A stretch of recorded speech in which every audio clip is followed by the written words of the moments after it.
அப்ப ஒரு மாண்புமிக்க மேடை, விவசாயிகளுக்காக நிற்கிற மேடைங்கிறது ஒரு மாண்புமிக்க மேடை. அதுவும் தஞ்சையில. சரி, இன்னைக்கு இந்த காவேரிக்கு இவ்வளவு மல்லு கட்டி நிக்கிறீங்களே, இவ்வளவு ஆண்டு காலமாக திமுக இந்த நாட்டை ஆண்ட ஆண்டுகள் எத்தனை? இதே தஞ்சை மாவட்டத்தில் ஈத்தன் மீத்தனை உறிஞ்சுவதற்கு தெரியாம கையெழுத்து போட்டு சொன்னாரு பாருங்க உங்க அப்பா. அந்த மண்ணுல நின்று இவ்வளவு பெரிய கேவலம் கட்டதை பேசணுமா? இதுக்கு உடனே அம்மையார் கனிமொழி உடனே பீரிட்டு வர்றாங்க. ஏன்னா மருமகன்ல, உதயநிதிக்கு அத்தையில அப்படியே வரைஞ்சு கட்டிட்டு வர்றாங்க. இது காழ்ப்புணர்ச்சியின் காரணமாக. நல்லா கேளுமா, முதல்ல காணொலி நல்லா கேளுமா. அந்த வார்த்தையை உங்களாவது திரும்ப சொல்ல முடியுமா? இந்த வார்த்தையில தப்பு இருக்குன்னு சொல்லி அந்த வார்த்தையை நான் சொல்ல விரும்பல. அந்த வார்த்தையை கனிமொழி திரும்பவும் சொல்ல முடியுமா? இந்த வார்த்தையில என்ன இருக்குது, இதுல என்ன பிழை இருக்குது கனிமொழி ஒரே ஒரு முறை சொல்லிட முடியுமா?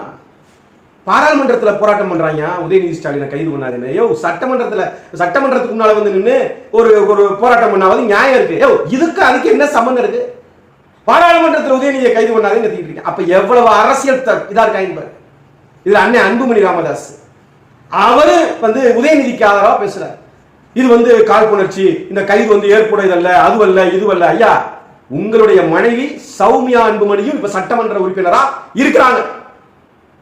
அப்ப அவங்க சொல்லுங்க, இந்த வார்த்தையை சொன்னதுல என்னங்க பிழை இருக்குது? ஒரு அருமையான திருக்குறளுக்கு ஒப்பான ஒரு வார்த்தையை உதயநிதி பேசி இருக்கிறாரு அப்படின்னு சௌமியா அன்புமணி பேசுவாங்களா? துர்கா ஸ்டாலின் இதை ஏற்பாங்களா? கோயிலா ஏறி இறங்குறீங்களே துர்கா ஸ்டாலின் அவர்களே, உங்களுடைய மகன் இந்த வார்த்தையை பேசியிருக்கிறார். மறுமுறை இதே வார்த்தையை உங்களால் உச்சரிக்க முடியுமா? இல்ல உங்கள் மகள் செந்தாமரையால் உச்சரிக்க முடியுமா? உடன்பிறப்புகளே, இவர்களுக்காக போராடி கொண்டிருக்கிற உடன்பிறப்புகளே, உதயநிதியுடைய கைதுக்காக போராடுகிற, சாலை மறியல் செய்கிற உடன்பிறப்புகளே, உங்கள் குடும்பத்திலே இந்த வார்த்தையை நீங்கள் உச்சரிக்க முடியுமா? இந்த போராட்டத்தில் நீங்கள் ஏன் கலந்து கொண்டீர்கள், அதற்கான காரணம் என்ன என்று உதயநிதி பேசிய வார்த்தையில என்ன தப்பு இருக்குது என்று உங்கள் குடும்பத்தில் போய் பேச முடியுமா?